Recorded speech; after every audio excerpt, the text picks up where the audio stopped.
Hey, what's going on, guys? My name is IceHawk, and today we've got some Resistance 3 beta for you guys. I just picked up this beta like last night. I completely forgot that it was open to the public.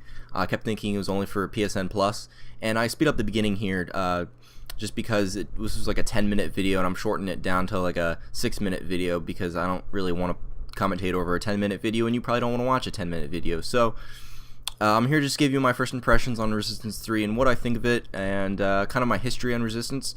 I don't really have that long of a history on Resistance since I only had a PS3 for a few months. So I have Resistance 2, and I played it for a little bit. I played the online a little bit, and if you guys don't know, that's like a 60, I think, or 80 player online multiplayer, and that is just horrendously insane. It's basically, if you were to put it in terms of like, say, Call of Duty, it would be like Ground War times 10. And it just gets really hectic, and it ends up just being, running across a field and then dying instantly, and it's not very fun in my opinion.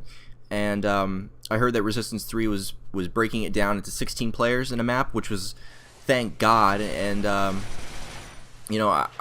went out and got the beta because I figured, well, maybe this game will turn itself around. Maybe the series will become much better starting with Resistance 3. I know there's a lot of hardcore fans that love the game starting with the first game, but I never played the first game. I played a little bit of the second, and since I picked up this beta, I'm thinking about buying the full game.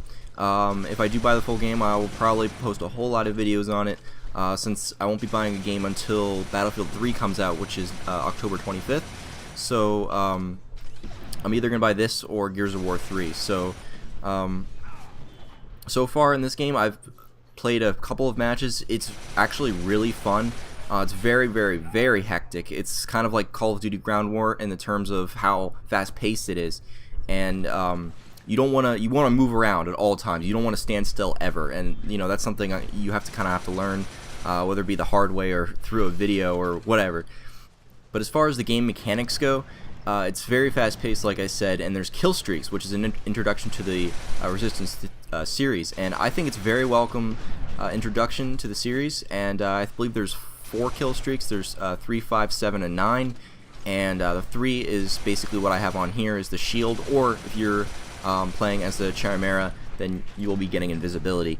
And then as a 5 kill streak, or 6 kill streak, excuse me, it's the auger, which is a gun which can shoot through walls. And you might think, well, maybe that's overpowered, but surprisingly enough, it's not really that overpowered.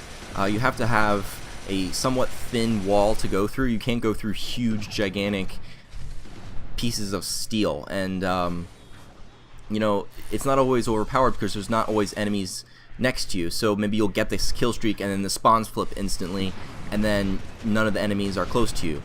And so yeah, and then the 9 kill streak is our body armor, which is actually really cool. The first time I saw body armor in action was I was playing in a lobby, and there's this guy who had body armor. I was like, this guy has a freaking like minigun and a it's like an explosive minigun, I guess, and he has like this like armor on. I'm like, what is that? That's insane. How does he get that? And I got it eventually, and I was like, oh my god, this is amazing. And you're basically a gigantic tank.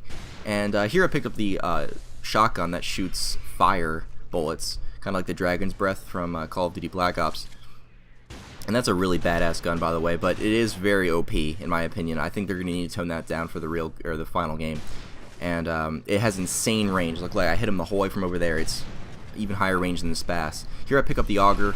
There you go. I'm trying to shoot that guy through the wall, but it's not really registering. So you can't shoot guys from super long range with the auger even through the wall. So here I was still kind of learning the range. I think that's one of the things you got to learn with this game is the ranges on the guns, and how they work and all that. And that pretty much goes for any FPS game, but I think it's a little more so because you really have to know all the guns and how exactly they work, because it's not just always straight up and shoot. You have to use the secondary abilities on the guns and different abilities on the guns that help you throughout the game. So I would actually like to take this chance to talk about a little bit about the maps in the beta. There's Seaside and the one I'm playing on now, which is Train Yard. I like both of these maps, however they're very, very small. Both of them are very small maps, so everything is super hectic. I don't know if in the full game they're going to include bigger maps and maybe more sniper centric maps, because the snipers right now, as it is on these maps, you basically have to quick scope your way through the match, and that always doesn't not end up in your favor, and it can be kind of annoying.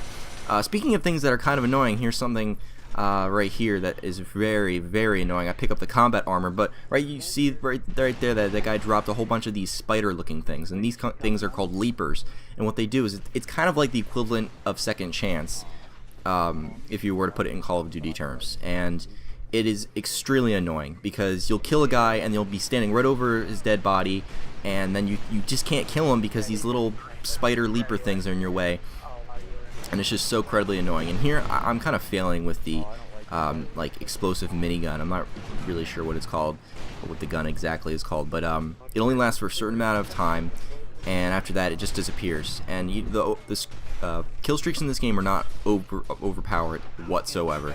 I have to say that you earn your kill streaks, and there's no way that they're overpowered. It doesn't really work out like that. You know, in Call of Duty, you'll have a lot of choppers and stuff that'll be above your head and stuff like that, and that'll be really annoying. But in this game, there's nothing like that. So yeah, that's the end of the game, guys.